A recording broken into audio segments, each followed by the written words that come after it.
Assalamualaikum warahmatullahi wabarakatuh.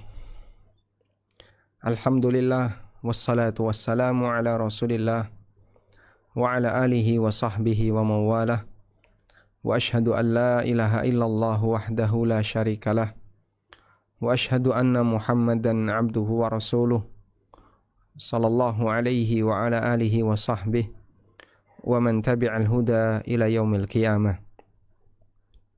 Alhamdulillah, puji syukur kita haturkan kehadirat Allah.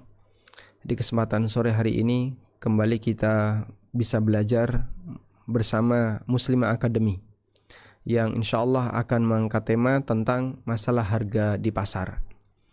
Dan kajian kita akan mengacu kepada buku Pasar Muslim dan Dunia Makelar. Salah satu di antara materi yang ada di buku itu adalah berkaitan dengan masalah harga. Nah, pembahasan yang berkaitan dengan masalah harga ini tidak hanya terkait masalah fikih, termasuk juga di sana ada kaitannya dengan masalah motivasi. Oleh karena itu, sebelum kita bersentuhan dengan masalah fikih, terlebih dahulu kita akan membahas sedikit motivasi tentang harga. Baik, yang kita maksud di sini adalah keberadaan inflasi yang ditakutkan oleh banyak orang, sehingga kalau sudah terjadi inflasi, seolah-olah manusia itu seperti hilang harapan. Padahal sebenarnya inflasi tidak mengurangi rizki.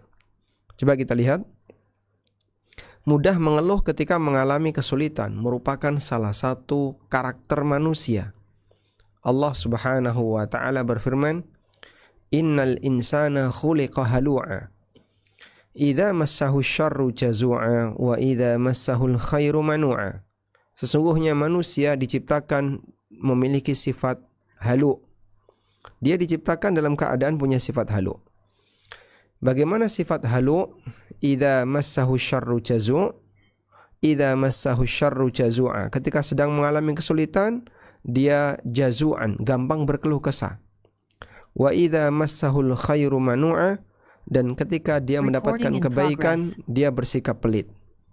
Demikianlah karakter manusia yang disebut oleh Allah halu, punya sifat suka berkeluh kesah. Karena yang selalu dipikirkan oleh manusia adalah bagaimana dia bisa hidup enak dan enak. Dia merasa berat kalau kemudian diajak dengan tantangan hidup yang susah, diajak untuk mengalami hidup yang tidak nyaman. Sehingga ketika mendapatkan kondisi yang tidak nyaman, mereka merasa sangat sedih, bahkan sampai stres. Hingga yang sangat menyedihkan, ada orang yang bunuh diri gara-gara tidak sanggup menghadapi musibah kenaikan harga. Allah musta'an. Sehingga ketika sudah ada informasi akan terjadi inflasi, akan terjadi kenaikan harga, terjadi ini, banyak orang yang gampang stres yang kemudian sampai bunuh diri. Bagi orang mukmin yang memahami hakikat kehidupan dunia, dia memahami bahwa musibah terbesar bagi manusia bukan musibah materi, bukan musibah pada hartanya, namun musibah terbesar adalah musibah yang menimpa agamanya. Kalau musibah berupa hilangnya harta, itu hanya satu momen yang nanti ketika berganti waktu bisa jadi harta itu akan muncul kembali. Maka kalau boleh kita lihat berkaitan dengan musibah yang dialami oleh manusia, di sana ada musibah berupa musibah dunia. Musibah dunia. Musibah dunia puncaknya adalah kematian.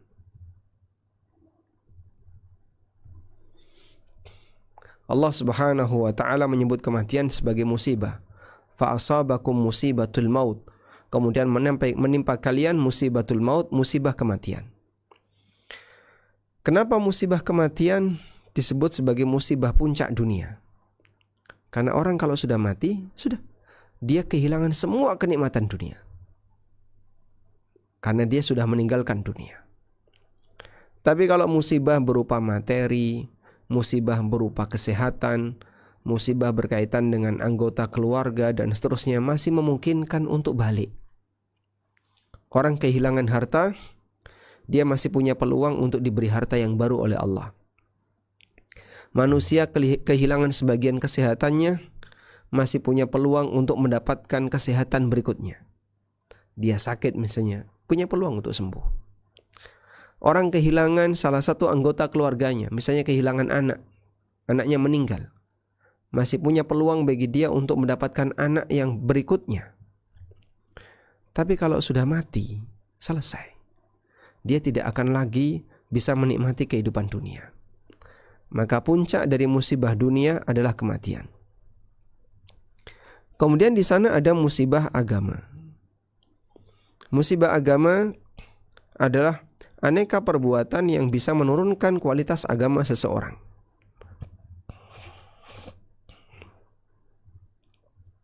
Semua hal yang bisa menurunkan kualitas agama hamba. Meliputi apa saja? Banyak sekali. Aneka perbuatan maksiat. Ini bisa menurunkan kualitas agama hamba. Aneka penyimpangan-penyimpangan bisa menurunkan kualitas agama hamba. Pendangkalan akidah. Puncaknya, apa puncaknya musibah agama? Puncaknya adalah murtad. Ini puncaknya. Oleh karena itu, ketika seorang hamba mengalami ujian dunia, jangan sampai dia melakukan, ketika seorang hamba mengalami musibah dunia, jangan sampai dia mendapatkan musibah yang kedua, yaitu musibah agama. Dari sinilah kita bisa lihat di antara doa Nabi SAW, beliau membaca kalimat wala taj'al musibatana fi dinina. Janganlah engkau jadikan musibah yang menimpa kami adalah musibah yang membahayakan dan merugikan agama kami. Wala taj'alid dunya akbara hammina wa mablagha ilmina, dan jangan kau jadikan dunia sebagai akbara hammina, harapan terbesar kami, wala mablagha ilmina, atau puncak pengetahuan kami. Sehingga kalau orang tidak mungkin bisa terhindar dari musibah, minimal dia sadar jangan sampai musibah itu menimpa agamanya. Sebab siapapun yang hidup, pasti dia akan mengalami musibah. Saya mengalami musibah, Bapak Ibu juga mengalami musibah. Siapapun manusia, baik muslim maupun kafir, dia pasti akan mengalami musibah. Tidak ada yang tidak mengalami musibah. Dan itu sudah menjadi sunnatullah. Sebab siapapun yang hidup di dunia ini pasti dia pernah sakit atau sakit hati.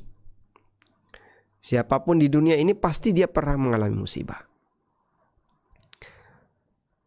Karena manusia diuji oleh Allah Subhanahu wa taala dengan takdir. Makanya sebagian ulama mengatakan Allah Subhanahu wa taala tidak ridha untuk memberikan nikmat kepada hambanya di dunia yang sifatnya sempurna. Sehingga nikmat di dunia masyubatun bil musibah, selalu diiringi dengan musibah. Tidak ada nikmat murni, itu tidak ada. Pasti di situ ada potensi musibahnya. Makanya Anda bisa lihat, makanan apapun yang kita konsumsi ada potensi musibah. Sehingga saat kita mengkonsumsi makanan A, mengkonsumsi makanan B, bisa jadi ada sedikit racun misalnya, atau sedikit bakteri, atau mengandung misalnya gula yang tinggi, mengandung kolesterol yang tinggi, asam uratnya tinggi, atau purin yang tinggi sehingga bisa mempengaruhi asam urat, dan seterusnya. Apa yang kita konsumsi dan terasa enak, ternyata di balik itu mengandung potensi musibah. Demikianlah kondisi nikmat yang dialami oleh hamba. Nikmat apa lagi, Pak? Nikmat kendaraan berpotensi musibah, kecelakaan. Nikmat baju berpotensi musibah. Ketika baju itu menyebabkan seseorang jadi tidak nyaman, misalnya tiba-tiba gatal di kulit, tidak nyaman di kulit. Sehingga nikmat apapun yang dirasakan oleh hamba selalu bercampur dengan musibah. Baik, disinilah kita bisa lihat bahwa musibah yang menimpa hamba tidak mungkin bisa dihindari. Maka kalaupun kita tidak bisa menghindari musibah dunia, minimal jangan sampai kita tertimpa musibah agama. Doa ini layak untuk dibaca, ya, Bapak Ibu sekalian. Memohon kepada Allah Subhanahu wa taala, Allahumma la taj'al musibatana fi dinina wa la taj'alid dunya akbara hammina wa mablagha ilmina. Baik. Kemudian ketika seorang hamba mengalami musibah dunia,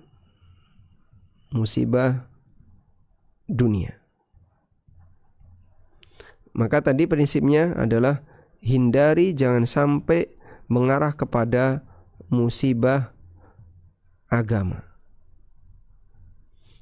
sehingga kondisi susah jangan sampai melakukan maksiat. Kalau orang sedang mengalami kondisi susah, jangan sampai itu menjadi pemicu dia melakukan maksiat.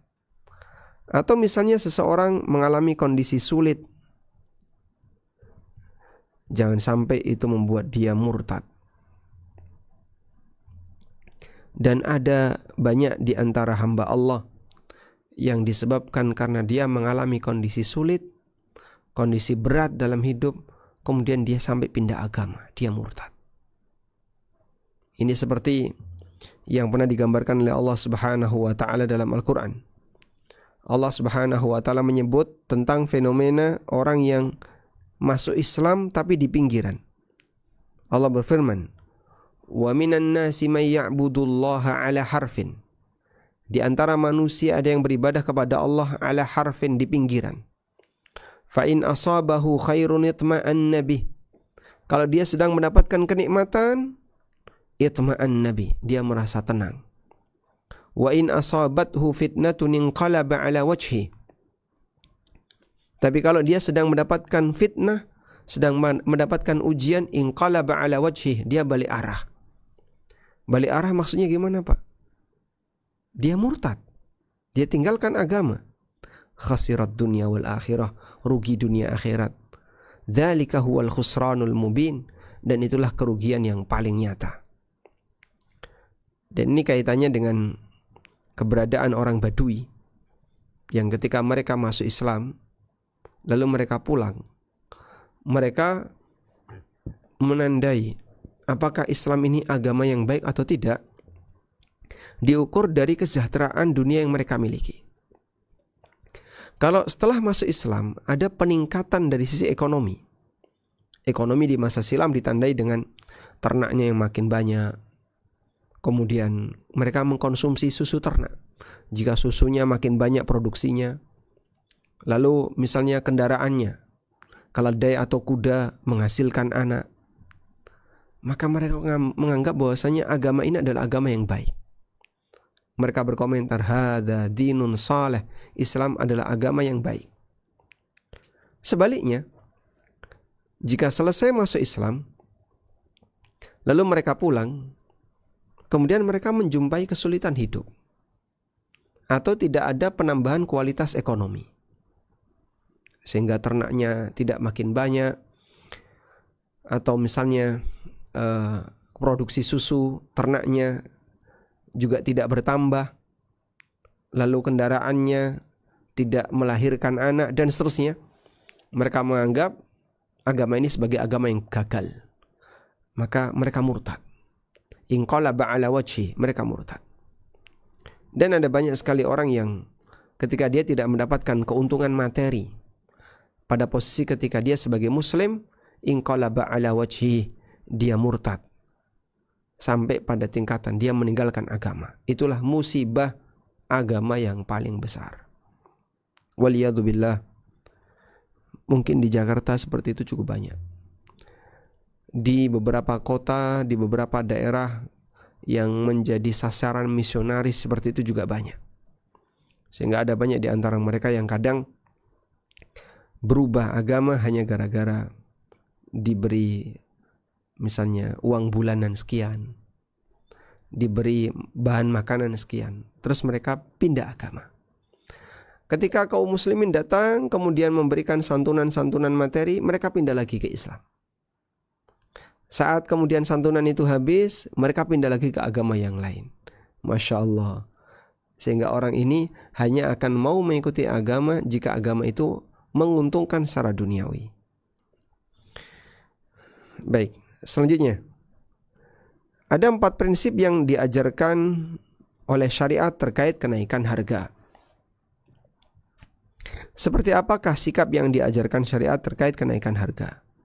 Yang pertama, bahwa kenaikan harga barang merupakan ketetapan Allah. Karena Allah Subhanahu wa taala dialah zat yang menetapkan harga. Fenomena kenaikan harga tidak hanya terjadi di zaman mata uang kartal. Bahkan sudah pernah ada di zaman Nabi SAW, yang ketika itu manusia hanya menggunakan dinar dan dirham sebagai mata uang. Disebutkan dalam riwayat bahwa di zaman sahabat pernah terjadi kenaikan harga. Maka mereka pun menghadap Nabi SAW karena beliau sebagai kepala negara, sehingga diharapkan beliau SAW yang nanti akan menyelesaikan. Mereka mengatakan, "Ya Rasulullah, ghala si'ru fasa'ir lana." Ya Rasulullah, banyak harga barang yang naik, maka tolong turunkan harga untuk kami. Mendengar keluhan ini, Nabi SAW mengatakan, "Innallaha huwal musa'ir." Sesungguhnya Allah lah zat yang menetapkan harga. Jadi naik turunnya harga ini di luar kemampuan kita. Allah yang ngatur harga. Al-qabidul basit, zat yang menyempitkan dan melampangkan rizki bagi hambanya. Ar-razik, dan dia yang menjamin rizki bagi para hambanya.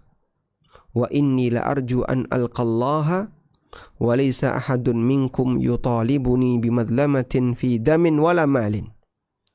Dan aku berharap agar ketika aku ketemu Allah, tidak ada seorang pun di antara kalian yang menuntutku disebabkan karena kezaliman, baik dalam masalah darah maupun dalam masalah harta. Kezaliman dalam masalah harta gimana, Pak?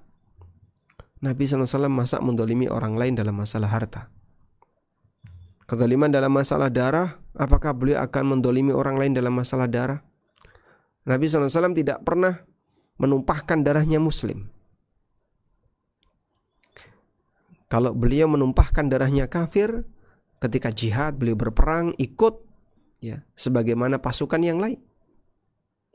Makanya para ulama mengatakan di antara manusia yang dosanya paling besar adalah orang yang membunuh Nabi atau yang dibunuh Nabi. Kalau sudah sampai dibunuh Nabi, itu berarti puncak orang jahat. Lalu bagaimana bentuk kezaliman terhadap masalah harta? Kezaliman terhadap masalah harta ketika Nabi SAW menetapkan harga, ternyata itu merugikan kelompok pedagang. Jadi misalnya ditetapkan harga, karena harganya mahal diturunin. Dari yang 10 dinar jadi 5 dinar. Diturunin separuh, 50%. Maka pedagang bisa jadi akan rugi. Saya modalnya saja 7 dinar. Ini kok disuruh jual 5 dinar. Maka pedagang akan rugi. Nah di saat itu Nabi SAW khawatir kalau diturunkan harga dan itu membuat pedagang rugi, ini pedagang nanti akan nuntut di hari akhir. Masya Allah. Demikianlah contoh yang dilakukan oleh Nabi SAW. Beliau sampai tidak mau menyampaikan sebuah kebijakan yang itu bisa sampai menyusahkan masyarakat atau merugikan masyarakat. Membuat kebijakan yang bisa merugikan masyarakat berpotensi akan dituntut di akhirat. Masya Allah. Apa yang bisa Anda pikirkan untuk para pemimpin di masa sekarang? Nabi SAW ketika itu menjadi pemimpin kaum muslimin di negara Madinah, sehingga beliau berwenang untuk menetapkan harga termasuk menurunkannya.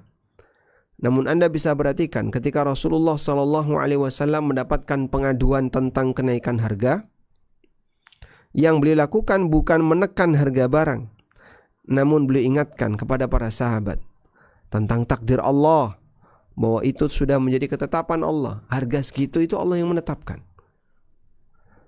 yang melapangkan dan menyempitkan rizki para hambanya. Artinya bahwa rizki kalian telah ditetapkan, tapi rizki itu kan tidak flat, tidak datar. Allah telah menetapkan jatah rizki kalian, tapi tidak ada nas, tidak ada dalil yang menyebutkan bahwasanya jatah rizki hamba itu datar. Berarti realitanya gimana, Pak? Realitanya jatah rizki kita itu naik turun. Kadang banyak, kadang dikit, kadang banyak, kadang dikit, naik turun begini. Sudah? Dan cara Allah Subhanahu wa taala membuat jatah rizki hamba bisa naik turun, diantaranya adalah dengan masalah harga, dengan kenaikan atau penurunan harga. Sehingga ketika harga naik, hamba tidak bisa belanja misalnya, rizkinya turun, kesulitan untuk mendapatkan barang tertentu karena terlalu mahal dan tidak terjangkau. Ketika harganya murah, hamba bisa membeli dalam jumlah banyak, dan seterusnya. Seperti itu bagaimana cara Allah Subhanahu wa taala menetapkan rizki hambanya. Makanya Nabi SAW setelah menyebut Allah lah yang menetapkan harga, kemudian Nabi SAW mengatakan Allah al-qabidul basit ar-razik. Dia zat yang menyempitkan dan melapangkan serta yang menjamin rizki bagi para hamba. Artinya keberadaan harga yang ditetapkan oleh Allah Subhanahu wa taala itu akan mempengaruhi al-qabdu wal bastu, mempengaruhi sempit dan lapangnya rizki, namun semuanya tetap dapat rizki. Sehingga yang ngasih rizki kita di masa inflasi, zat yang sama yang memberikan rizki kepada kita di masa bukan inflasi. Baik. Dengan demikian mereka akan menerima kenyataan dengan yakin dan tidak perlu bingung dalam menghadapi kenaikan harga. Apalagi harus sampai stres bahkan bunuh diri. Jadi heran kalau sampai hanya gara-gara kenaikan harga orang seperti putus harapan, kayaknya semuanya sudah binasa dan hancur. Akhirnya dia membinasakan dirinya sendiri. Dia bunuh diri. Dan itu bukan akhir dari segalanya, tapi permulaan dari kehidupan yang pahit yang akan dia alami pada saat dia di akhirat. Kemudian yang kedua, kenaikan harga barang tidak mempengaruhi rizki seseorang. Kenaikan harga barang tidak mempengaruhi rizki seseorang. Bagian penting yang patut kita yakini adalah rizki kita telah ditentukan oleh Allah. Jatah rizki yang Allah tetapkan tidak akan bertambah maupun berkurang. Meskipun masyarakat Indonesia diguncang dengan kenaikan harga barang, itu sama sekali tidak akan menggeser jatah rizkinya. Jadi seperti pernyataan yang tadi kita sampaikan di depan, jatah rizki telah ditetapkan, namun tidak ada nas yang menegaskan bahwa jatah rizki kita itu datar. Dan kenyataannya jatah rizki kita itu fluktuatif, kadang naik kadang turun. Namun naik turunnya jatah rizki ini tidak mempengaruhi atau tidak mengurangi jatah rizki. Sehingga gara-gara turun, oh berarti jatah rizkimu berkurang. Tidak, ya memang jatahnya segitu. Tapi kok turun terus ya Pak Ustadz? Ya memang jatahnya segitu. Kok turun-turun terus ini gimana nanti? Jangan-jangan turun bablas. Kalau emang jatahnya segitu ya tidak akan bisa naik. Kita hanya bisa berusaha. Tapi untuk kembali naik mungkin belum waktunya sekarang. Sehingga terkadang orang mengalami kondisi jatah rizkinya turun terus, kok makin lama makin susah cari duit, makin susah nyari kerjaan, makin susah nyari pendapatan. Akhirnya dia hanya bisa mengandalkan makan tabungan, mantap mangan tabungan ya. Dari tabungan mungkin lama-lama habis, kok nggak ada ganti-gantinya pekerjaan yang baru. Allah Subhanahu wa taala berfirman, "Walau basatallahu rizqa li'ibadihi labaghaw fil ard walaki yunazzilu biqadari ma yasha." Andaikan Allah lapangkan rizki bagi para hambanya seluas-luasnya, la baghaw fil ardi, tentu mereka akan bertindak melampaui batas di muka bumi. Walaki yunazzilu biqadarim ma yasha, namun Allah turunkan rizki itu sesuai dengan kadar yang Dia kehendaki. Innahu bi'ibadihi khabirum basir, sesungguhnya Dia adalah zat yang khabirum basir. Khabirun, zat yang mengetahui dengan detail. Basir, zat yang maha melihat. Ibnu Katsir mengatakan, ay walakin yarzuquhum minar rizqi ma yakhtaruhu mimma fihi salahuhum. Maksudnya adalah Allah memberikan rizki kepada mereka sesuai dengan apa yang Allah pilihkan, yang itu mengandung salahuhum, ya, kebaikan bagi mereka, maslahat bagi mereka. Wa huwa a'lamu bidzalika, dan Dia yang lebih tahu tentang hal itu. Fayambaghi fayughni man yastahiqul ghina wa yufakkiru man yastahiqul faqra. Maka Allah jadikan orang kaya bagi siapa yang layak untuk jadi kaya, dan Allah jadikan miskin siapa yang layak jadi miskin. Terus kita, Pak, nah, Anda pengennya yang kayak gimana? Saya sih pengennya kaya, Pak.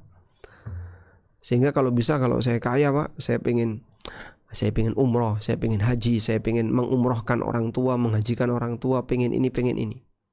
Itu kalau saya kaya. Realitanya kayaknya miskin abadi, Pak. Misalnya ya. Ya, Allah Maha tahu yang terbaik bagimu. Sehingga kata Al-Hafidz Ibnu Katsir, Allah menetapkan jatah rizki kepada hambanya dengan takaran tertentu sesuai yang Dia kehendaki, dan apa yang dia nikmati, ya, apa yang dia alami, itulah yang terbaik baginya. Dan karena itu yang terbaik baginya, maka sang hamba ketika ditakdirkan oleh Allah jadi kaya maupun jadi miskin, bisa jadi itu yang terbaik baginya. Baik, selanjutnya yang lebih penting adalah dia pikirkan apakah dia bisa menjalankan tugas dia sesuai dengan posisinya. Hanya saja rizki itu tidak datar, namun mengalami fluktuatif, kadang naik kadang turun, dan inflasi harga barang bagian dari cara Allah Ta'ala dalam mengatur rizki para hamba. Karena itulah Rasulullah SAW telah mengingatkan umatnya agar jangan sampai merasa jatah rizkinya terhambat. Merasa jatah rizkinya terhambat. Kok lambat jatah rizkinya? Itulah yang disebut dengan penyakit istibta'. Akhirnya dia ingin mempercepat dengan cara yang tidak normal dan melanggar aturan syariat. Nabi SAW bersabda, Ayyuhan nas, inna ahadakum layyamuta hatta yastakmila rizqaha. Wahai manusia, sesungguhnya kalian tidak akan mati sampai dia yastakmila rizqaha, menghabiskan jatah rizkinya. Fala tastabti'ur rizqa, maka janganlah kalian istibta' terhadap rizki. Istibta' terhadap rizki maksudnya gimana, Pak? Merasa rizkinya datangnya telat, lambat untuk datang rizkinya. Ittaqullah ayyuhan nas, bertakwalah kepada Allah wahai manusia. Wa ajmilu fit talab, dan berusahalah mencari rizki dengan baik. Khudhu ma halla wa da'u ma haruma, ambil yang halal dan tinggalkan yang diharamkan. Hadis sahih, dan ini menjadi salah satu di antara landasan berkaitan dengan bagaimana mengatur batin ketika seorang hamba diberi oleh Allah Subhanahu wa taala ujian berupa rizki. Ya. Kata kuncinya di sini, fala tastabdi'ur rizqa, janganlah kalian merasa rizki itu datangnya telat, sehingga dia ingin cepat sukses sebelum waktunya. Memang kalau belum waktunya ya jangan kau paksakan. Tapi saya merasa kok saya paling terlambat. Teman-teman saya sudah berhasil beli rumah, ada yang sudah berhasil beli mobil, ada yang sudah berhasil ini, berhasil ini. Kok saya telat sendiri? Fala tastabti'ur rizqa. Kemudian perlu dicatat, hadis ini bukan untuk memotivasi agar Anda tidak bekerja. atau meninggalkan aktivitas menjemput rizki. Nabi SAW mengingatkan demikian, tujuannya agar manusia tidak terlalu ambisius dengan dunia sampai harus melanggar yang dilarang oleh syariat.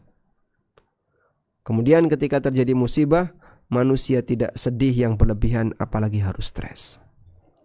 Ya tidak perlu harus sampai emosi disebabkan karena masalah kenaikan harga, marah disebabkan karena jatah rizkinya tidak sebanyak temannya, dia iri dan seterusnya. Baik, ini catatan yang kedua. Jadi kenaikan harga tidak mempengaruhi rizki. Sekarang catatan yang ketiga. Yang lebih penting bukan masalah mahal dan murahnya, tapi yang lebih penting adalah ketika Anda mampu beli, maka cara berpikir yang tepat bukan murah dan mahalnya harga barang, namun cara berpikir yang tepat adalah kita mampu untuk menjangkaunya. Selama Anda punya kemampuan untuk menjangkaunya, berarti sebenarnya Anda punya jatah rizki itu, walaupun bisa jadi harganya mahal. Dulu waktu harganya masih murah saya nggak sanggup beli. Sekarang harganya walaupun mahal, tapi kita mampu beli setiap hari. Mungkin nggak ada seperti itu, sangat mungkin. Ya, saya masih ingat, mungkin kita juga punya pengalaman yang sama ya. Di antara teman-teman yang dulu sempat mengalami kesulitan ekonomi di keluarganya. Jadi kita dulu 1 butir telur dibagi 7. Saya, saudara saya, adik-adik saya, sepupu-sepupu saya. 1 butir telur dibagi 7. Dan itu pun hasil berkat kalau Pak D pulang bawa berkat ya, atau Bapak pulang bawa berkat dari kegiatan kenduren di kampung. Mie instan. Dulu 1 mie instan untuk serumah.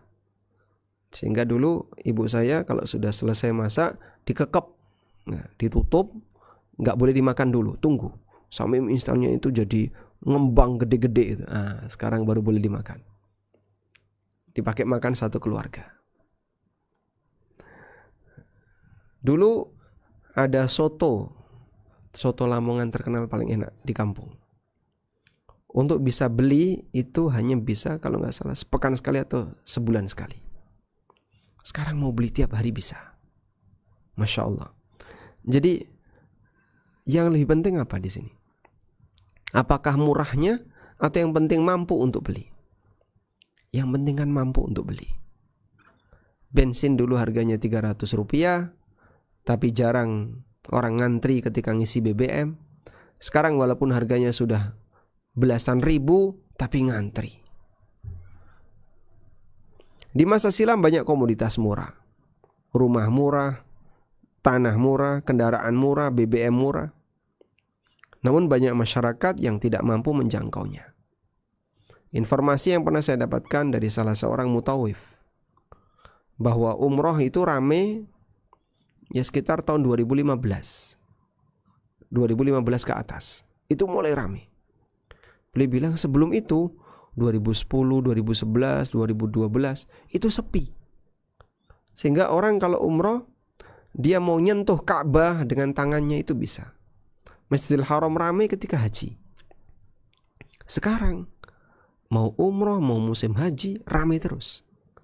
Padahal harga umroh sekarang lebih mahal. Dulu separuhnya sekarang. Tapi dulu sepi. Nah itu bukti bahwasanya seseorang makin mahal ternyata kemampuannya makin bisa mengejar.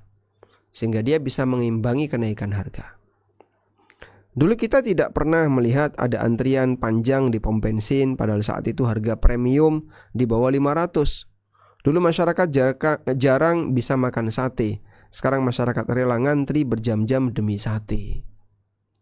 Sehingga di zaman sekarang itu semua harganya jauh lebih mahal, namun banyak orang yang mampu menjangkaunya.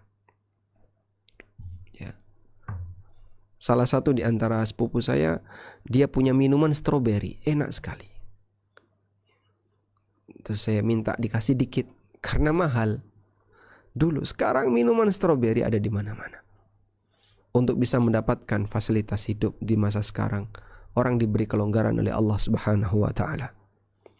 Sangat mudah bagi Allah untuk menyediakan rizki yang melimpah bagi hamba meskipun terjadi kenaikan harga.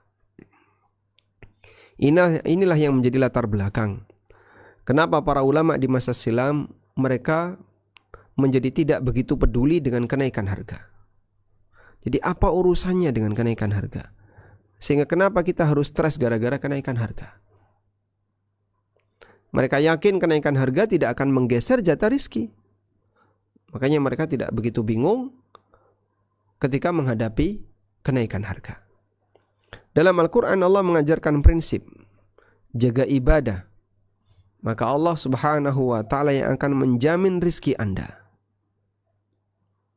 Allah Subhanahu wa ta'ala berfirman, wa'mur ahlaka bis salati wastabir 'alaiha la nas'aluka rizqa nahnu narzuquka wal 'aqibatu littaqwa. Perintahkanlah keluargamu untuk menjaga salat. Wastabir 'alaiha, dan perintahkan mereka untuk bersabar melaksanakan salat. La nas'aluka rizqa, kami tidak minta rizki kepadamu.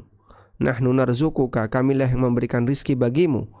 Wal 'aqibatu lil taqwa, dan akibat yang baik akan diberikan kepada orang yang bertakwa. Sehingga Anda lihat di sini, kita diperintahkan untuk beribadah, bersabar menjaga ibadah, lalu Allah tegaskan, ibadahmu itu tidak menambah rizki bagi Allah. La nas'aluka rizqa, aku tidak minta rizki kepadamu. Jadi jangan sampai dipahami bahwasanya ibadah membuat Allah makin maha kuasa, makin kaya, sepeser pun tidak. Nahnu narzuquka, sebaliknya kamilah yang memberikan rizki kepadamu. Dikisahkan bahwa dulu pernah terjadi kenaikan harga yang sangat tinggi. Akhirnya masyarakat pun mengadukan kondisi ini kepada salah seorang ulama di masa itu. Mendengar keluhan ini, maka sang ulama tadi mengatakan, wallahi la ubali walau asbahat habbatus sya'ir bidinarin. Demi Allah, aku enggak peduli. Walaupun andekan habbatus sya'irin, satu biji gandum, satu biji gandum, bidinarin, senilai 1 dinar. Masya Allah. Ini kalau kita konversi ke nasi ya, 1 biji beras senilai 1 dinar. 1 dinar sekarang berapa Pak? Ya kurang lebih 4/4 gram emas kalikan 2,5 juta. Berapa itu? Sekitar 10 juta. Ya, anggaplah misalnya 9 juta. Berarti Anda makan 1 suap nasi ratusan juta. Anda makan 1 suap nasi, ini harganya ratusan juta. Nabi SAW menyebutkan, atau ulama ini mengatakan, aku enggak peduli dengan adanya kenaikan harga. Walaupun andekan 1 biji beras, itu harganya 1 dinar. Sehingga mangan sak puluhan ratusan juta. Orang makan 1 suap itu ratusan juta. Alayya an a'budahu kama amarani wa alaihi ayyarzuqani kama wa'adani. Kewajibanku adalah beribadah kepadanya sebagaimana yang dia perintahkan untukku. Wa alaihi ayyarzuqani, dan Allah yang akan menjamin jatah rizkiku. Kama wa'adani, sebagaimana yang Allah janjikan untukku. Sehingga Allah Subhanahu wa ta'ala berjanji rizki para hamba akan diberikan olehnya. Sebagaimana ayat tadi, nahnu narzuquka, kami yang akan memberikan rizki kepadamu.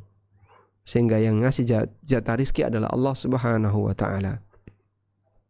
Baik, disinilah kita bisa lihat bagaimana komentar beliau yang menunjukkan tingkatan ilmu seorang hamba. Komentar beliau adalah komentar yang menunjukkan sikap tawakal diiringi dengan penuh keyakinan. Dan itu terbit karena orangnya punya ilmu yang sesuai dengan apa yang diajarkan Nabi SAW. Baik. Sekarang kita beralih ke catatan yang keempat. Yang menjamin rizkimu di waktu susah adalah zat yang sama yang menjamin rizkimu di waktu senang. Allah Subhanahu wa ta'ala. Yang ngasih kau rizki ketika inflasi sama dengan yang ngasih kau rizki ketika kau tidak inflasi. Semua rizki hamba Allah. Allah yang menjamin. Zat yang memberikan rizki di waktu sebelum inflasi juga sama dengan zat yang memberikan rizki ketika inflasi. Abu Nu'aim meriwayatkan, dulu ada orang yang mendatangi Imam Abu Hazim. Imam Abu Hazim termasuk di antara ulama tabi'in atau tabi'in. Beliau ketemu Abu Kilabah Al-Jarmi dan ma'ruf Imam Abu Hazim rahimahullah mengadukan inflasi. Ya Abu Hazim, ama tara qad ghala si'r? Wahai Abu Hazim, tidakkah Anda lihat harga-harga barang banyak yang naik? Lalu beliau memberikan nasihat yang sangat indah. Kata Abu Hazim, wa ma yaghummukum min dzalik? Terus apa yang membuat kamu bingung?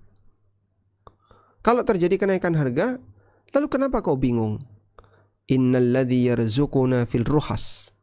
Sesungguhnya zat yang memberikan rizki kepada kami di waktu harga murah, huwallazi yarzuquna fil ghala, adalah zat yang memberikan rizki kepada kita fil ghala, di waktu harga sulit, di waktu harga mahal.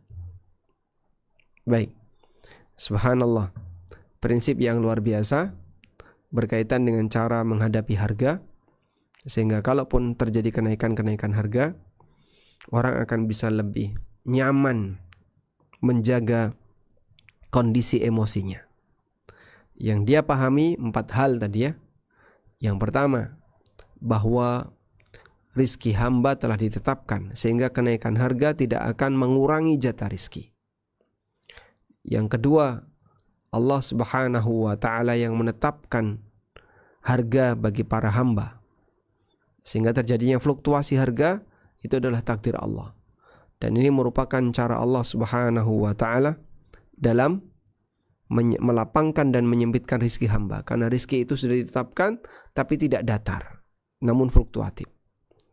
Yang ketiga, bahwa yang lebih penting tentu saja bukan masalah mahal dan murahnya harga, tapi yang lebih penting adalah Anda bisa menjangkaunya. Dan selagi itu merupakan jatah rizki Anda, pasti Anda bisa menjangkaunya. Yang keempat, bahwa yang memberikan rizki kita di waktu harga mahal adalah zat yang sama yang memberikan rizki kepada kita di waktu harga murah. Wallahu alam. Baik, selanjutnya berkaitan dengan masalah harga, ada satu peristiwa yang Allah ceritakan dalam Al-Quran tentang Nabi Yusuf alaihissalam. Allah Subhanahu wa ta'ala berfirman tentang Nabi Yusuf alaihissalam.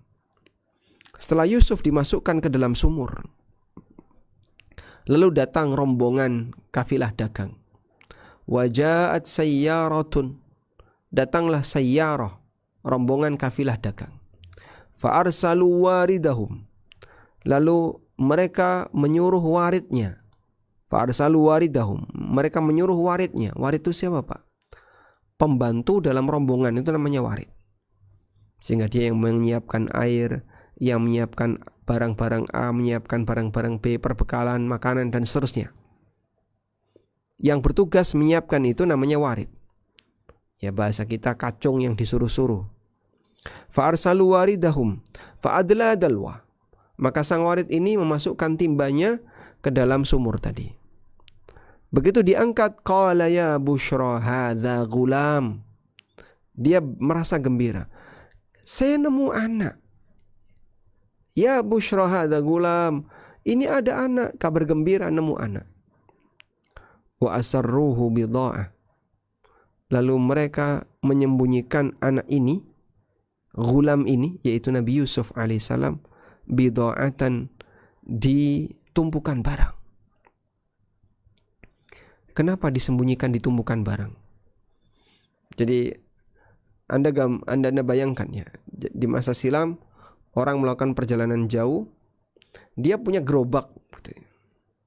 Gerobak yang ditarik pakai sapi atau ditarik pakai benda-benda yang bisa, hewan-hewan yang bisa narik. Bisa gerobak kecil-kecil yang ditarik keledai, atau gerobak yang lebih besar ditarik oleh sapi. Nah, di gerobak itulah barang-barang ditaruh, bagasi. Nabi Yusuf ditaruh di situ. Kenapa? Kata Allah, wa asarruhu, mereka menyembunyikannya.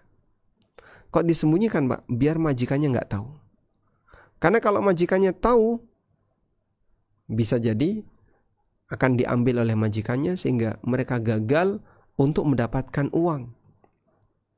Wallahu alimum bima ya'malun, dan Allah Ta'ala Maha mengetahui apa yang telah mereka kerjakan. Wa syarauhu bi thamanin bakhsin darahima ma'dudatin. Lalu mereka menjual Yusuf bi thamanin, dengan harga bakhsin yang murah.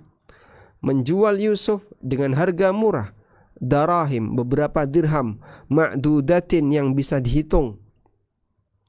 Dirham yang bisa dihitung, bukan sak cakupan gitu, bukan, tapi bisa dihitung.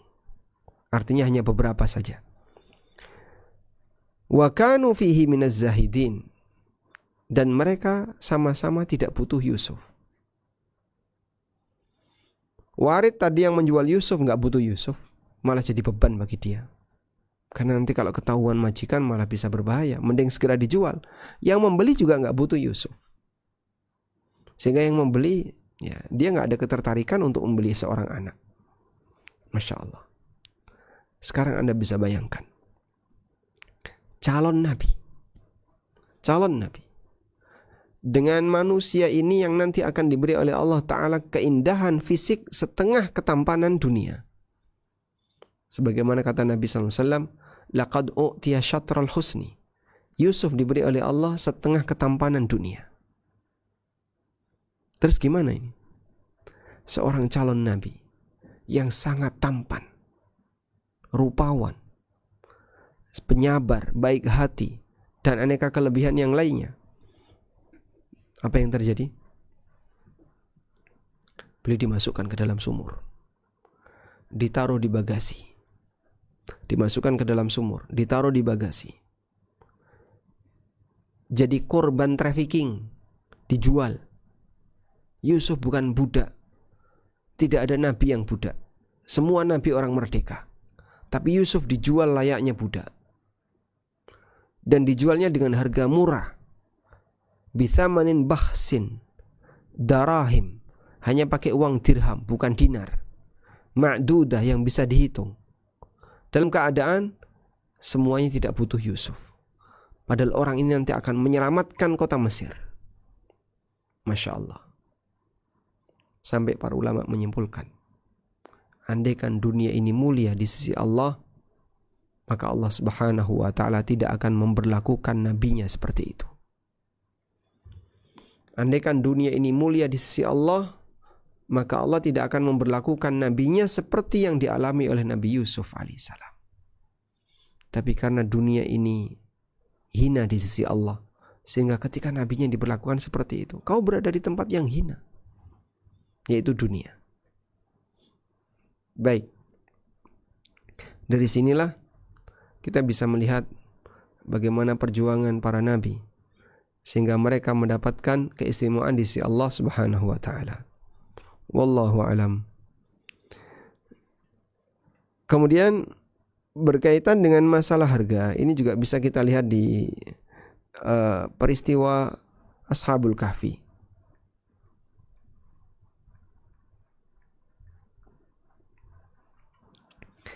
Ashabul Kahfi ketika mereka terbangun, wa kadzalika ba'athnahum, demikianlah kami bangunkan mereka, liyatasaalu bainahum, agar mereka saling bertanya. Qala qailum minhum kam labithtum, sebagian di antara mereka ada yang bertanya, kam labithtum, kalian berapa lama tidur? Qalu labithna yauman aw ba'da yaum, kita paling tidur sehari atau setengah hari. sehingga nggak sampai lebih dari sehari. Qalu rabbukum a'lamu bima labithtum. Lalu mereka membuat kesimpulan, sudahlah, Allah Rabb kalian lebih tahu berapa lama kalian tidur.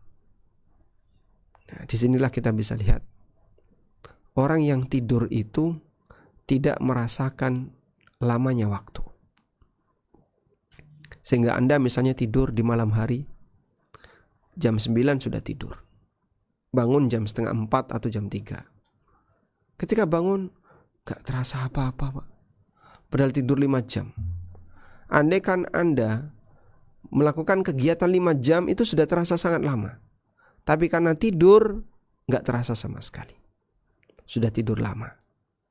Seperti itulah kondisi manusia. Pada saat dia tidur, dia tidak merasakan lamanya waktu. Baik. Walaupun Ashabul Kahfi ini tidur selama 309 tahun, tapi mereka merasa bahwasanya tidurnya baru sehari 2 hari. Sehari bahkan kurang dari sehari. Nah, karena itu para ulama mengatakan bahwa mayit itu tidak merasakan lamanya waktu. Kok bisa, Pak? Iya. Sehingga yang mati sekian ribu tahun yang lalu, umatnya nabi-nabi yang dulu, umatnya Nabi Nuh atau sebelum Nabi Nuh, dan nanti baru akan dibangkitkan kelak di yaumil qiyamah yang kita nggak tahu sampai kapan. Terus gimana itu, Pak? Kan lama sekali mereka di alam kubur.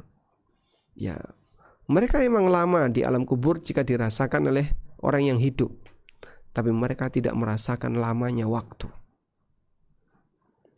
Baik, selanjutnya, fab'atsu ahadakum biwarikikum hadhihi.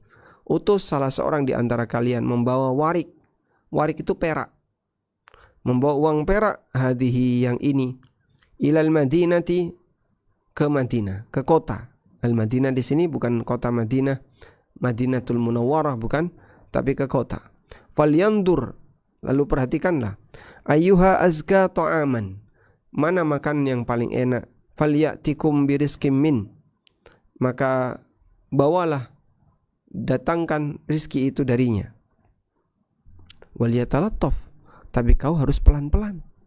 Jangan terlalu terbuka, jangan vulgar, jangan terang-terangan. Wala yush'iranna bikum ahada, jangan sampai ada seorang pun yang mengetahui keberadaanmu. Jadi sebelum dikirim untuk nyari makanan, Ashabul Kahfi memberikan ultimatum kepada temannya ini, awaslah, hati-hati, jangan sampai ketahuan, dan seterusnya. Mereka gak sadar kalau sebenarnya mereka sudah hidup di generasi yang telah berganti. Nah, dari sini kita bisa lihat bahwa Ashabul Kahfi, mereka punya bekal berupa uang, tapi uang dirham yang disebut dengan al-warik. Selanjutnya, pembahasan pertama berkaitan dengan fikih masalah harga, yaitu hukum menetapkan harga atau HET. HET bisa harga eceran tertinggi atau harga eceran terendah. Dalam kajian fikih muamalah, pembahasan ini diberi judul at-tas'ir, artinya menetapkan harga yang berlaku di masyarakat. Dan maksudnya di sini adalah wewenang pemerintah dalam menetapkan harga di masyarakat dan memaksa mereka untuk bertransaksi dengan harga yang telah ditetapkan. Ya, seperti obat biasanya ada HET-nya, kemudian bahan makanan pokok ada HET-nya, ditetapkan oleh pemerintah. Dan prinsip dalam at-tas'ir adalah mewajibkan rakyat untuk melakukan transaksi dengan harga standar. Syekhul Islam mengatakan, wa haqiqatuhu ilzamuhum alla yabi'u aw la yashtaru illa bimithli tsaman. Hakikatnya adalah mengajak mereka agar tidak menjual atau membeli kecuali dengan mithli tsaman, harga standar. Ya, tsaman mithl, tsaman mithl artinya harga standar. Baik. Contoh yang paling mudah untuk kasus at-tas'ir, ya, kita bisa lihat yang dikasih tulisan HET. HET bisa harga eceran tertinggi pada obat-obatan atau yang lainnya. Sekarang apa hukum at-tas'ir? Kita lihat di sini. Pertama, at-tas'ir atau menetapkan harga dalam kondisi normal.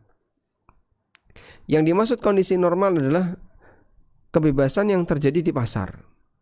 Dalam arti kenaikan atau turunnya harga disebabkan keseimbangan pasar. Berarti dipengaruhi oleh demand and supply. Dan bukan karena permainan sebagian orang seperti menimbun untuk monopoli. Dalam keadaan ini, melakukan tas'ir hukumnya haram karena termasuk kezaliman. Misalnya, harga lombok mahal karena banyaknya permintaan. Sementara suplai kurang. Kemudian pemerintah mewajibkan semua pedagang lombok untuk menurunkan harga. Meskipun harus rugi. Maka ini kedzaliman terhadap para pedagang. Ini termasuk kedzaliman terhadap para pedagang. Di sini ada keterangan yang disampaikan oleh Syekhul Islam rahimahullah. Beliau menyatakan, "Fa idza kana an-nasu yabi'una sil'atahum." Jika masyarakat menjual barang mereka alal wajhil ma'ruf, dalam kondisi normal, min ghairi zulmin minhum, tanpa ada unsur kedzaliman dari mereka, ya, wa qad irtafa'a as-si'ru, sementara harga naik, imma likillati syai', bisa karena jumlahnya sedikit, wa imma likathratil khalqi, atau semakin banyak orang yang butuh. Fahadha ilallah, maka seperti ini kembali kepada Allah. Sehingga ya karena banyak yang butuh jadi mahal, normal. Allah Subhanahu wa taala menetapkan seperti itu. Fa ilzamul khalqi ay yabi'u biqimatin ayyanaha ikrahu ghairi haqqin. Maka ketika seseorang menetapkan harga untuk masyarakat dengan nilai tertentu, maka ini adalah pemaksaan yang tidak dibenarkan. Wallahu alam. Baik, ini atas dalam kondisi normal. Jadi normal dalam arti ya naik ini normal. Kenapa? Suplainya kurang, demandnya banyak. Keseimbangan demand and supply nggak terpengaruh, tidak ditata dengan baik. Selanjutnya, at-tas'ir dalam kondisi tidak normal. Misalnya ada campur tangan dari para pelaku pasar, sehingga membuat harga menjadi tidak normal, seperti ihtikar, upaya menimbun, dan pemilik tidak mau menjualnya kecuali dengan harga mahal, atau karena kesepakatan para pedagang dalam mengatur harga pasar, sehingga memberatkan bagi sebagian orang. Bolehkah pemerintah melakukan tas'ir dalam hal ini? Ya. Jadi sifatnya ini karena gara-gara ditambung banyak yang ditimbun di mana-mana, akhirnya harganya jadi naik. Nah, seperti ini apakah pemerintah boleh ikut terlibat? Ulama beda pendapat dalam masalah ini. Pendapat pertama mengatakan dilarang melakukan tas'ir secara mutlak, dilarang melakukan at-tas'ir secara mutlak. Dan ini adalah pendapat mu'tamad dalam Syafi'iyah. Dan pendapat yang masyhur dalam mazhab Hambali. Baik, yang kedua atau di sini. Jadi kalau kondisinya walaupun tidak normal kok harganya pada naik, oh gara-gara dipengaruhi oleh orang ini, maka bolehkah dipaksakan untuk turun? Menurut pendapat Syafi'iyah dan yang masyhur dalam mazhab Hambali, hukumnya dilarang. An-Nawawi rahimahullah mengatakan, wa minal manahi ma la yaqtadil fasad at-tas'ir wa huwa haramun fi kulli waqtin ala sahih. Di antara larangan yang tidak menyebabkan batalnya suatu perbuatan adalah at-tas'ir. Dan ini hukumnya haram dalam semua keadaan menurut pendapat yang lebih kuat. Jadi mau normal mau tidak normal tidak boleh. Sementara referensi mazhab Hambali yang menyebutkan hal itu disebutkan dalam syarah Muntahal Iradat. Di sini Ar-Ruhaibani mengatakan faslun yahrumut tas'ir. Fasal tentang haramnya at-tas'ir. Berdasarkan hadis Anas, yaitu melarang masyarakat untuk menjual biziyadatin ala thamanin yaqdiruhu, dengan tambahan harga yang telah disepakati. Wa yukrahu syira'u bihi, dan makruh untuk membelinya, ay at-tas'ir, yang sudah ditetapkan harganya. Wa in haddada man khalafahu ay at-tas'ir harumal bai' wa batala li'anna al-wa'ida ikrahun. Di sini ya. Jika sampai ada orang yang memberikan ancaman bagi orang yang menolak menetapkan harga, maka haram melakukan transaksi dan batal.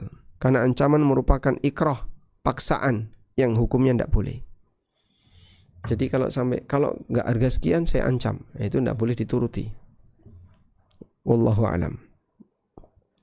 Karena masalah harga harus saling ridho. Ayat ini menunjukkan ya ayyuhalladzina amanu la ta'kulu amwalakum bainakum bil batil. Wahai orang yang beriman, janganlah kalian makan harta sama kalian dengan cara batil.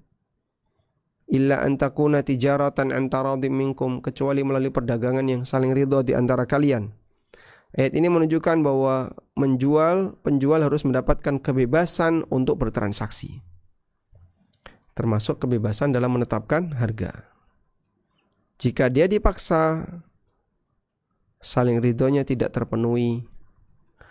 Sementara dalil dari hadis adalah riwayat Anas bahwa di zaman sahabat pernah terjadi kenaikan harga. Mereka pun mendatangi Rasulullah SAW yang cerita tadi. Dan Nabi SAW tidak turunkan harga, tapi beliau ingatkan, Innallaha huwal musa'irul qabidul basit. Allah yang musa'ir, yang menetapkan harga. Al-qabidul basit, yang menyempitkan dan melapangkan rizki. Baik. Ketika Rasulullah SAW mendapatkan pengaduan tentang kenaikan harga, yang beliau lakukan bukan menurunkan harga, namun beliau ingatkan tentang konsep takdir. Dan beliau khawatir jika harga diturunkan akan mendolimi penjual. Dan ini juga yang menjadi pendapatnya Anas bin Malik radhiyallahu anhu, sebagaimana disebutkan oleh Imam Yahya bin Umar Al-Kinani. Ya. Beliau menulis satu buku judulnya Ahkamus Suq, hukum seputar masalah pasar. Yahya bin Umar Al-Kinani. Dan buku ini salah satu referensi saya ketika nulis buku tentang pasar muslim dan dunia makelar. Beliau menyebutkan judul bab Al-Hukmu fil Qayyimi wat Tas'ir, hukum seputar penetapan harga. Kemudian beliau menyebutkan riwayat dari Ibnu Wahab bahwa beliau mendengar Anas bin Malik mengatakan, La yusa'iru ala ahadin min ahli suq. Tidak boleh menetapkan harga pada pelaku pasar siapapun. Fa inna dzalika zulmun, karena itu termasuk kezaliman.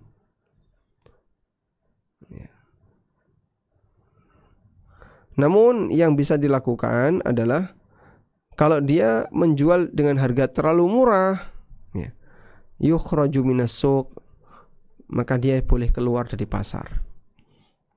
Sehingga dia diminta untuk keluar dari pasar. Hargamu ganggu yang lain, silakan kau jual di luar pasar. Imam Yahya bin Umar berkomentar, hadzal ladzi akhadha bihi wa akhtaruhu li nafsi. Inilah yang saya ambil dan yang saya pilih untuk diriku. Kemudian pendapat yang kedua, menetapkan harga hukumnya boleh jika ada sebab yang menuntut hal itu. Ini adalah pendapat mazhab Hanafiyah, pendapat Imam Malik dalam salah satu riwayat, kemudian pendapat mazhab Syafi'iyah, dan pendapat yang dinilai lebih kuat oleh Syekhul Islam dan Ibnu Qayyim.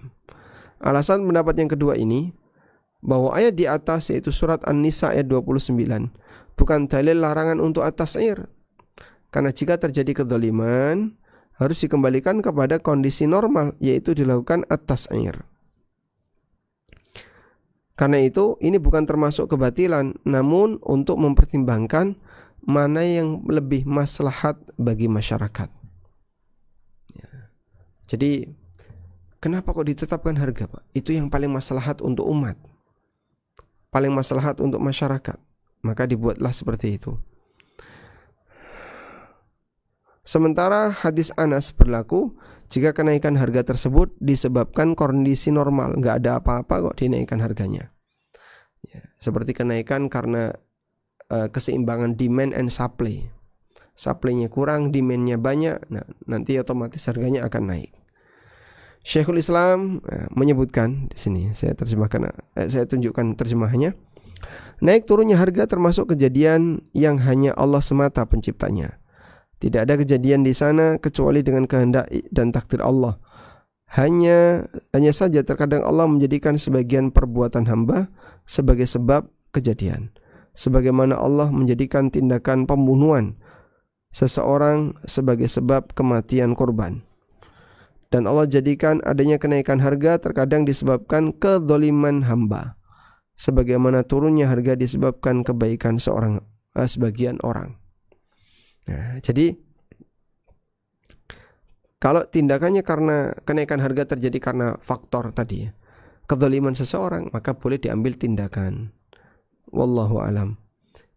Ini juga keterangan yang disampaikan oleh Ibnu Qayyim. Coba kita baca. At-tas'ir, kata beliau, ada yang dilakukan secara zalim yang haram dan ada yang dilakukan secara adil yang dibolehkan. Jika di sana ada unsur mendolimi masyarakat dan memaksa mereka tanpa alasan yang benar untuk menjual barangnya dengan harga yang tidak dia ridhoi karena terlalu murah, atau melarang mereka melakukan hal yang Allah bolehkan, maka ini hukumnya haram. Namun jika bentuknya keadilan di antara masyarakat seperti memaksa mereka untuk menjalankan kewajiban, yaitu menetapkan harga normal, ya, atau melarang mereka menaikkan harga lebih dari batas normal, maka hukumnya boleh bahkan wajib. Baik, karena tujuannya adalah untuk kemaslahatan bersama. Wallahu alam. Dan di sini ada juga fatwa dari Lajnah Daimah. Lajnah Daimah menyebutkan Fattas'iru jaizun bisyartain. Menetapkan harga hukumnya boleh dengan dua syarat. Yang pertama, ayyakuna tas'iru fi mahajatal amatun li jami'in nas. Fi mahajatuhu amatan li jami'in nas. Pertama, tas'ir boleh dengan dua syarat. Dilakukan untuk objek yang menjadi kebutuhan umum masyarakat. Wa tsani alla yakuna sababan li ghala'i. Yang kedua adalah sebab kenapa harga itu naik, qillatul ard au kathratut talab. Ketika suplainya sedikit, demand-nya banyak, maka jadinya apa? Barang itu akan menjadi naik harganya. Itulah kondisi normal. Jadi lajnah melarang kalau kondisinya normal karena masalah demand and supply, ya kamu jangan ikut campur, karena nanti jadinya kedzaliman. Wallahu alam. Baik, semoga bisa dipahami. Tapi mungkin ini kita membahas sesuatu di luar wewenang, karena kita tahu yang menetapkan harga itu adalah pemerintah, bukan kita. Tapi setidaknya ilmu ini bisa kita pelajari, bahwa sejatinya dalam Islam pengaturan HET itu sudah ada sejak zaman Nabi SAW, dan di zaman sekarang masih dilestarikan. Walhamdulillah. Maka bagi mereka yang dia melihat proses kenaikan harga, jika itu dilakukan karena tidak normal, silahkan diambil tindakan. Kalau dilakukan karena normal, pada hakikatnya kita tidak boleh ikut campur di sana. Wallahu alam. Wa sallallahu ala nabiyyina Muhammadin wa ala alihi wa sahbihi wasallam.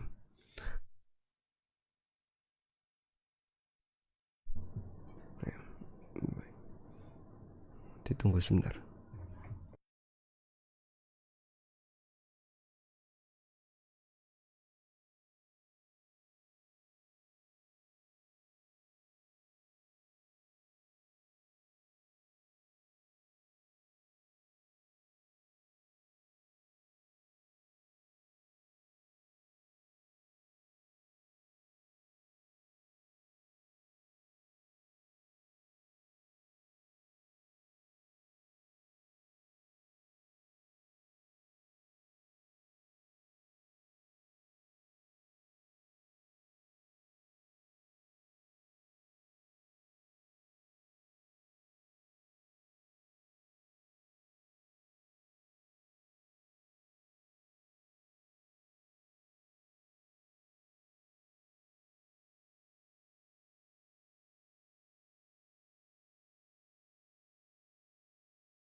Baik, insya Allah pertanyaan akan dibacakan oleh kru. Silakan.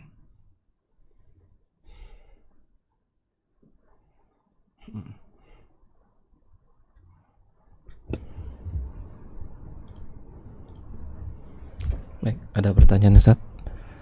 Bismillah. Assalamualaikum Pak Ustadz. Ami.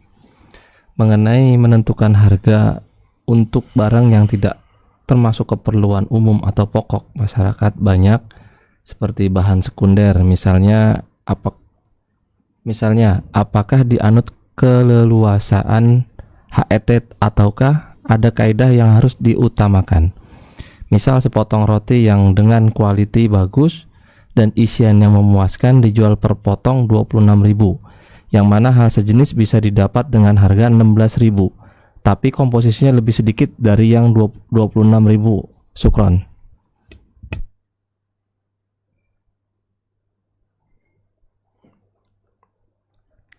Baik, sebenarnya berkaitan dengan HET itu kan wewenang pemerintah. Sehingga kajian yang tadi kita bahas ini sasarannya adalah pemerintah. Kita kan tidak bisa menetapkan HET. Yang bisa adalah menetapkan harga barang kita sendiri. Nah, kalau barang kita itu tidak ada aturan HET-nya, baik tertinggi maupun terendah, wallahu alam pada asalnya kita punya kebebasan untuk menetapkan harga. Namun nanti ada batasannya, yaitu tidak boleh terlalu tinggi melebihi dari harga pasar. Karena kalau terlalu tinggi melebihi dari harga pasar, ini masuk kategori pembodohan terhadap masyarakat. Sehingga kesimpulannya dalam masalah ini, kalau kita punya produk tertentu dan di situ tidak ada HET, kemudian Anda jual sesuai dengan apa yang Anda inginkan, baik mengambil untung 50%, 100%, bahkan 200%, silahkan. Karena dalam hal ini masalah harga dikembalikan kepada masing-masing pemilik barang. Wallahu alam. Kecuali kalau ada HET, Anda harus mengikuti HET yang berlaku. Ya, jadi misalnya Anda produsen obat, lalu obat ini sudah ada HET-nya. Setelah dilaporkan untuk mendapatkan perizinan dan Anda harus membayar, Anda harus tetapkan sesuai dengan HET, maka Anda tidak boleh geser dari situ. Wallahu alam. Berikutnya Ustaz. Bismillah. Ingin bertanya, apakah boleh menjual barang harga 2 kali lipat dari harga normal di pasaran? Misal harga di pasaran 50.000, tapi karena kita tahu barang ini sangat dicari, kita menjualnya 100.000, Ustaz. Ya, kalau ada harga pasar, maka tidak boleh bagi kita untuk menjual jauh di atas harga pasar dengan alasan barang ini banyak dicari. Kecuali kalau terjadi kenaikan harga, jadi harga pasarnya geser. Ini lagi mahal nih barang ini, sehingga harga pasarnya jadi geser. Harga pasar jadi geser itu bukan karena kita yang membuat harga, tapi tiba-tiba aja harganya jadi geser. Dan kita kadang nggak tahu siapa yang memulai kenaikan harga itu. Dalam kondisi demikian, lalu Anda jual sesuai dengan harga pasar atau di atas harga pasar, insya Allah tidak masalah. Walaupun naik, masalah keuntungan lebih dari 100% dan seterusnya, hukumnya boleh. Coba diperhatikan berikut ini ya.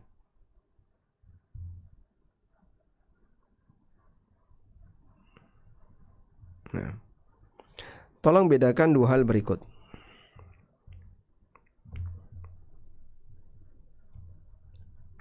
Bedakan. 1. Ambil untung lebih dari 100%.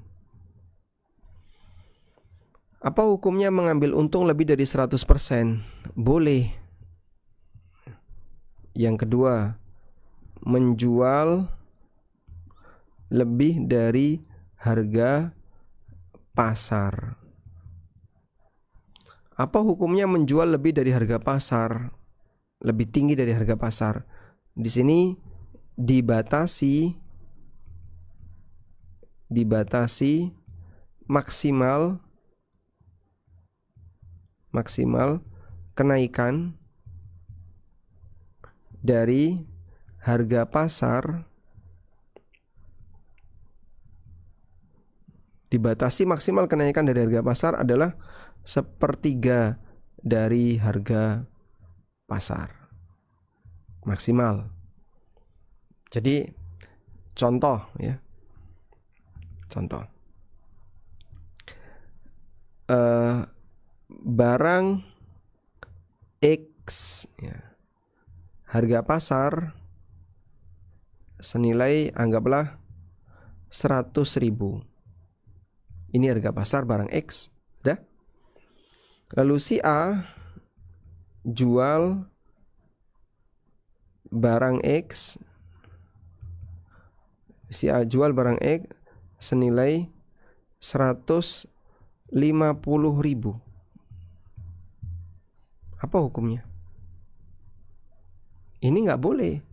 Kamu kenaikannya lebih dari sepertiga. Kenaikan kamu setengahnya dari harga pasar.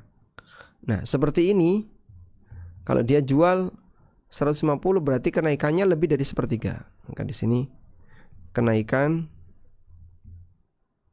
dari harga pasar berapa tadi? Lebih dari sepertiga harga pasar, lebih dari sepertiga harga pasar. Nah, kalau terjadi seperti ini, wajib memberitahu pembeli. Jika tidak memberitahu, maka terhitung pembodohan.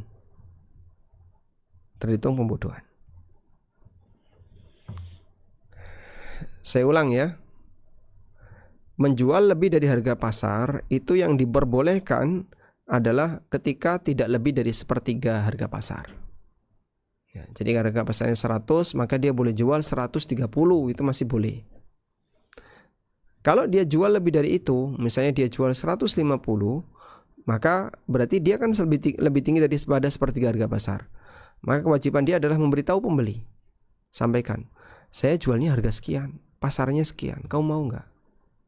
Pasarnya berapa? 100. Saya jualnya 150.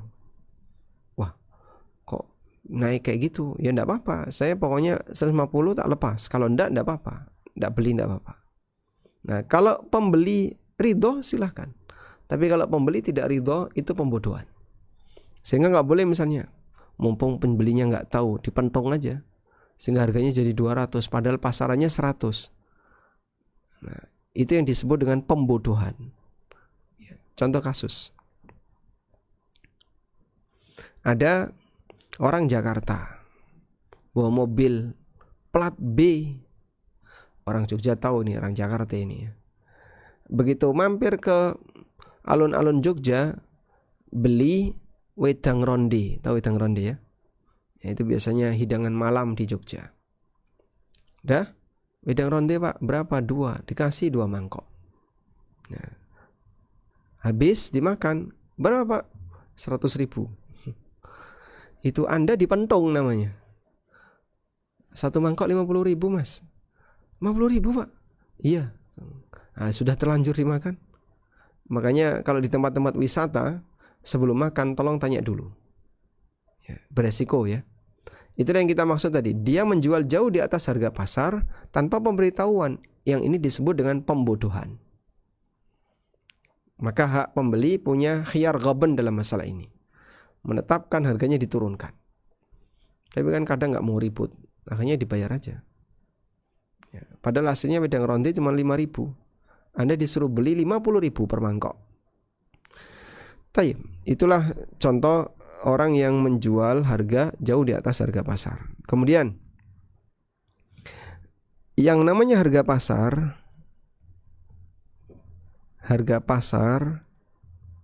itu tergantung pasar. Maksudnya gimana Pak tergantung pasar? Tergantung pasar tuh begini. Bisa jadi karena pasarnya beda, maka harganya jadi beda. dan perbedaan harga karena pasarnya beda tidak jadi masalah. Contoh ya, sebotol air kalau di warung pinggir jalan 3.000. Tapi kalau Anda beli di bandara jadi 12.000. Anda beli di atas pesawat 20.000. Di kamar hotel 30.000. Kok beda, Pak? Iya. Beda pasar, beda harga. Di mana bumi diinjak, di situ harga pasar dihargai. Masya Allah. Ya, karena namanya harga pasar tergantung dari pasar. Maka pasar A, pasar B ketika berbeda, nanti harga pasarnya bisa berbeda. Wallahu a'lam.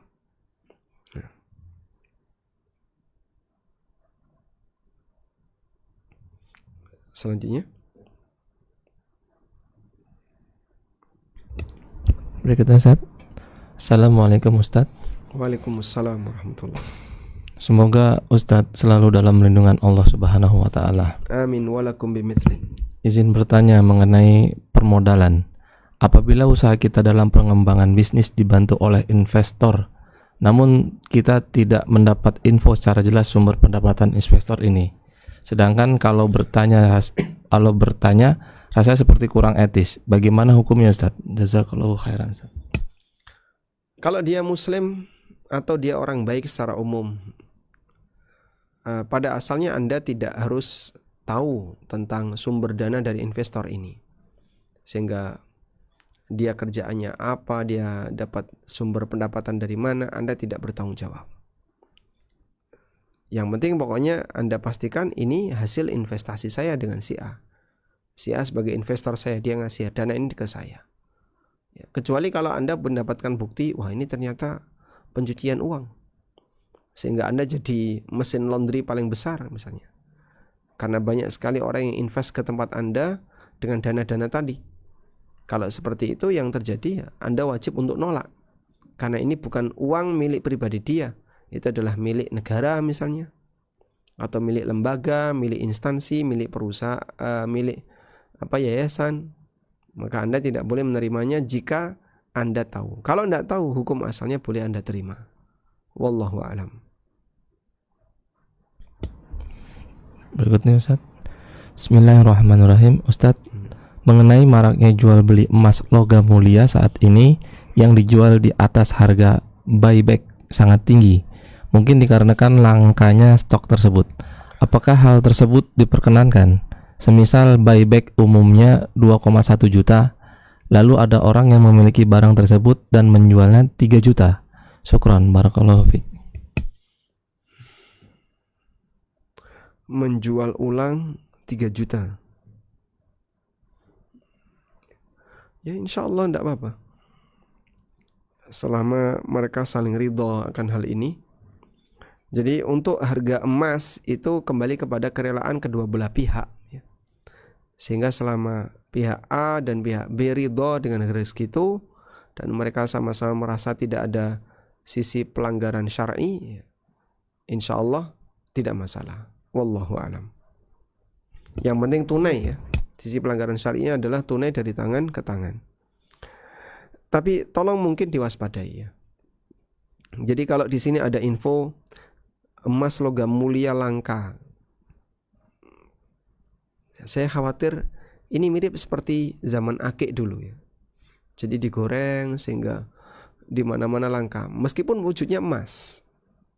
Ya, emas memang berharga, tapi kalau sampai harganya nggak realistis kayak gitu, yang biasanya cuma 2,1 sekarang ada orang berani 3 misalnya, Anda jangan ikutan. Sudahlah, membatasi diri saja. Toh itu juga tidak akan menambah rezeki.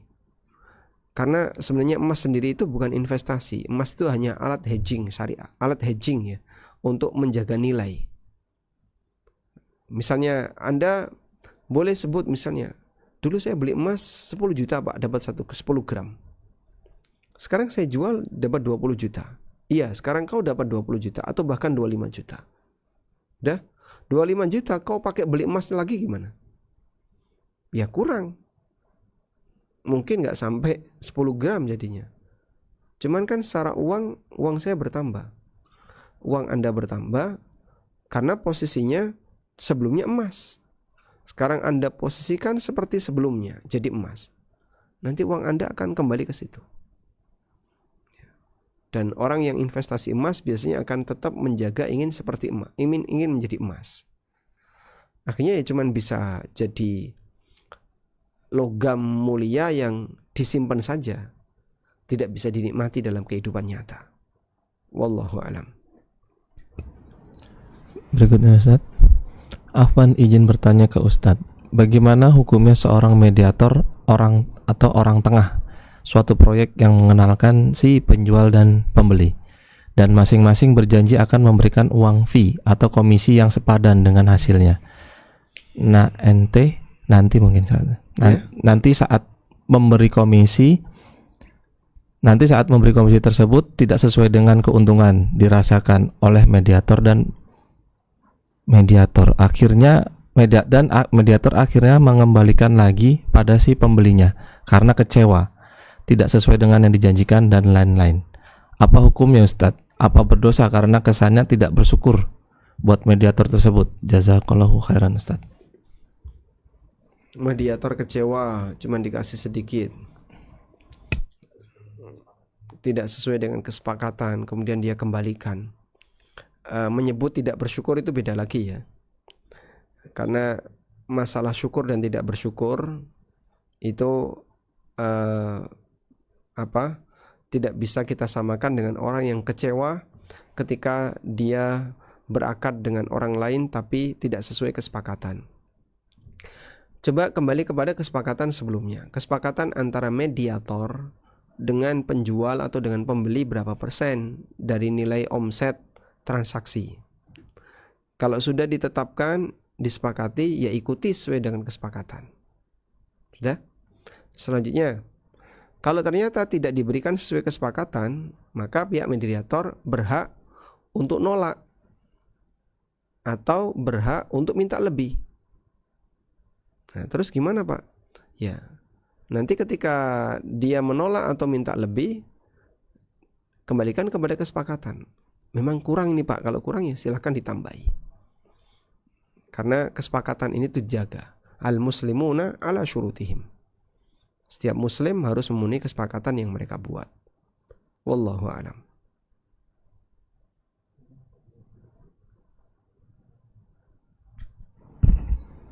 Bismillah. Ustadz izin bertanya, bagaimana jika kita menjual suatu barang di bawah harga pasar yang ada baik di minimarket atau swalayan, yang mana barang tersebut adalah salah satu kebutuhan pokok ibu-ibu. Contoh, di minimarket rata-rata harga 38K sampai dengan 40K, dan kita jual sekitar 36K dan tidak tahu HET-nya. Syukron jazakallahu khairan atas jawabannya Ustaz. Insyaallah tidak apa-apa ya, menjual dengan harga yang lebih murah, yang selisihnya tidak terlalu jauh, insyaallah tidak masalah. Berikutnya Ustaz. Bismillah. Pak Ustadz, bagaimana bila reseller atau dalam hal ini toko yang dengannya akad konsinyasi, ia menetapkan harga sesuai kemauannya agar disamakan dengan produk yang sama yang sudah lebih dahulu ada di tokonya, sedangkan harga yang duluan ada adalah lebih murah 2 kali lipat dari yang akan masuk, tanpa memperdulikan komposisi yang disajikan oleh yang lebih tinggi harganya. Apakah hal ini masuk ke dalam memaksa kepada produsen? Barakallahu fikum. Karena dia yang punya wilayah ya, maka dia yang berhak untuk menetapkan harganya. Jadi saya sebagai pemilik toko, luasan meja ini adalah wilayah toko saya. Siapa yang naruh di meja ini, berarti saya yang lebih berhak untuk menentukan harga. Boleh dia, karena dia yang punya hak untuk itu. Sehingga misalnya di sini sudah ada biskuit, ya, sudah ada biskuit, ada orang titip biskuit, harganya berapa? 10.000. Nah, lalu Anda titip benda yang sama, barang yang sama, biskuit, harganya berapa? 20.000, 2 kali lipat. Loh, ini tadi biskuitnya 10.000, ke Anda 20.000. Nah, orang pertama yang harganya 10.000 tadi, dia ngasih fee ke saya 5%. Orang kedua yang harganya 20.000, dia ngasih fee ke saya 20%, 2 kali lipat. Baik, boleh nggak saya turunin? Pak, yang 20.000 ini saya turunin jadi 10.000 biar sama dengan sebelahnya. Loh, kamu kan sudah saya kasih komposisi fee yang lebih besar. Iya Pak, tapi kalau harganya beda kayak gini, ini beresiko nanti barang Bapak jadi nggak laku. Wah, kalau kayak gitu ya saya nggak bisa. Nah, apakah itu termasuk pemaksaan? Jawabannya bukan. Dia punya hak untuk menetapkan. Ya kalau Bapak nggak bersedia ya jangan konsinyasi di situ gitu aja kan. Kalau Anda tidak bersedia, berarti Anda silahkan nyari tempat yang lain untuk konsinyasi. Kalau bersedia ikuti aturan yang punya wilayah. Kalau tidak bersedia Anda bisa taruh di tempat yang lain. Wallahu alam. Berikutnya Ustaz. Bismillah. Afwan izin bertanya Ustaz. Si A memberi modal kepada B untuk kerjasama kirim tenaga kerja di perusahaan. Bagi hasil disetujui 50-50. Si B sering memberi uang dengan uangnya sendiri di luar bagi hasil kepada temannya yang bekerja di perusahaan tersebut dengan alasan ikut membantu mengawasi. Apa ini termasuk riswah? Jika ini termasuk riswah, apakah ini B ikut berdosa? Jazakallahu khairan. Si A memberi modal kepada B untuk kerjasama kirim tenaga kerja di perusahaan. Bagi hasil disetujui 50-50. Si B sering memberi uang kepada temannya yang bekerja di perusahaan tersebut.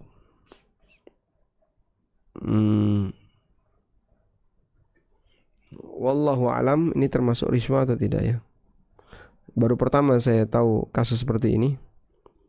Saya tidak tahu, tidak bisa jawab. Fanadhiratun ila maisarah, berikan saya waktu tunda untuk bisa mempelajarinya, atau mungkin Anda bisa tanyakan kepada asatidzah yang lain. Wallahu alam. Bismillah. Bolehkah menjual barang yang sama dengan harga yang berbeda karena melihat pasar? Boleh ya, seperti yang tadi kita sampaikan, sama-sama air mineral. Anda punya beberapa outlet. Outlet pertama di depan rumah, air mineral harganya 3.000.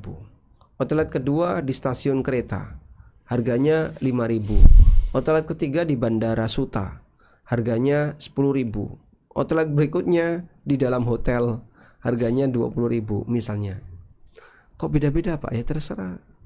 Dan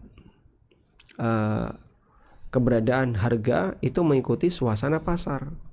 Di sini pasar mahal, maka harga Anda bisa harga yang lebih mahal. Wallahu alam. Assalamualaikum warahmatullahi wabarakatuh. Waalaikumsalam warahmatullahi wabarakatuh. Assalamualaikum ilaikum Ustadz. Semoga Allah senantiasa memberkahi Ustadz dan juga guru-guru Ustadz. Amin walakum bimithlim. Amin Allahumma amin. Mohon nasihatnya Ustadz. Kami bekerja sebagai distributor pakaian jadi. Qadarullah, setelah terjadi pandemi, usaha pakaian jadi berangsur-angsur turun drastis, nyaris mandek. Sehingga kami berada pada posisi memiliki hutang terhadap produsen, tapi sekaligus juga memiliki piutang di toko-toko langganan kami. Yang ingin kami tanyakan, bagaimana status hutang piutang kami Ustadz? Apakah boleh kami mengajukan kondisi force majeure, keadaan kahar, atau atas usaha kami untuk menyelesaikan hutang piutang kami Ustadz? Jazakallahu khairan. Ya, keadaan kahar ini tidak berlaku untuk jual beli, karena Anda kan sudah membeli dari produsen. Selanjutnya barang itu tidak laku. Ya. Anda beli dari produsen, terus barang itu kebakaran, itu juga keadaan kahar. Maka keadaan kahar seperti ini atau force majeure untuk barang yang kita beli, maka produsen tidak tanggung jawab. Itu hakmu, itu tanggung jawabmu. Beda dengan kerjasama. Kalau kerjasama, produsen titip jualkan, itu kan kerjasama. Posisi Anda sebagai pengelola, produsen sebagai pemilik barang. Sehingga Anda tidak memiliki barang itu, Anda tidak membeli, tapi Anda hanya menjualkan. Ternyata terjadi kondisi force majeure yang menyebabkan barang itu rusak, misalnya banjir, kebakaran, dan seterusnya. Maka apakah Anda harus ganti rugi? Nah, itu boleh beralasan dengan force majeure. Untuk itu dalam hal ini yang bisa Anda lakukan adalah menagih dari agen-agen Anda agar bisa dibayarkan kepada produsen. Dan Anda bisa minta waktu tunda semaksimal mungkin untuk pembayaran, masa tempo pembayaran kepada produsen. Jika Anda ingin menggunakan alasan pandemi, yang lebih atau yang memungkinkan untuk Anda lakukan adalah bisakah barangnya dikembalikan. Sehingga ada beberapa agen Anda yang mungkin pergerakannya lambat, barangnya masih banyak, Anda ambil tuh dari mereka, lalu Anda kembalikan kepada produsen untuk mengurangi jumlah nilai utang. Nah, itu mungkin yang lebih memungkinkan untuk dilakukan agar beban Anda tidak semakin besar. Wallahu alam.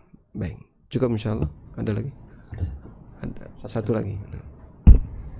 Assalamualaikum Ustadz. Waalaikumsalam warahmatullahi. Izin bertanya, kalau ada orang pinjam logam mulia 10 gram, belinya waktu 1 gram 1 juta, terus pas mengembalikan harga emas udah naik, yang meminjam bayarnya dengan uang cash seharga harga logam mulia yang lama.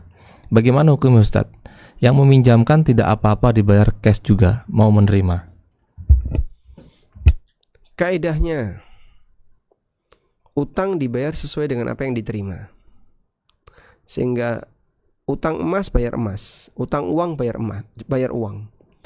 Utang dolar bayar dolar, utang rupiah bayar rupiah. Gitu. Maka waktu Anda melakukan praktek utang piutang, Anda menyerahkan dalam bentuk apa? Uang atau emas? Emas. Kalau di sini kan ada orang pinjem logam mulia 10 gram, berarti yang dia terima emas 10 gram. Kalau dia nerima emas, ya seharusnya dia kembalikan dalam bentuk emas.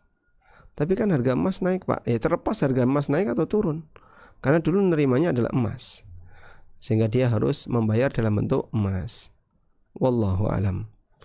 Walhamdulillahirabbil alamin. Semoga yang kita bahas ini bermanfaat. Allahumma anfa'na bima 'allamtana wa 'allimna ma yanfa'una warzuqna ilma. Wassallallahu ala nabiyyina Muhammadin wa ala alihi wa sahbihi wa sallam. Wa akhiru da'wana anil hamdulillahi rabbil alamin. Wassalamualaikum warahmatullahi wabarakatuh.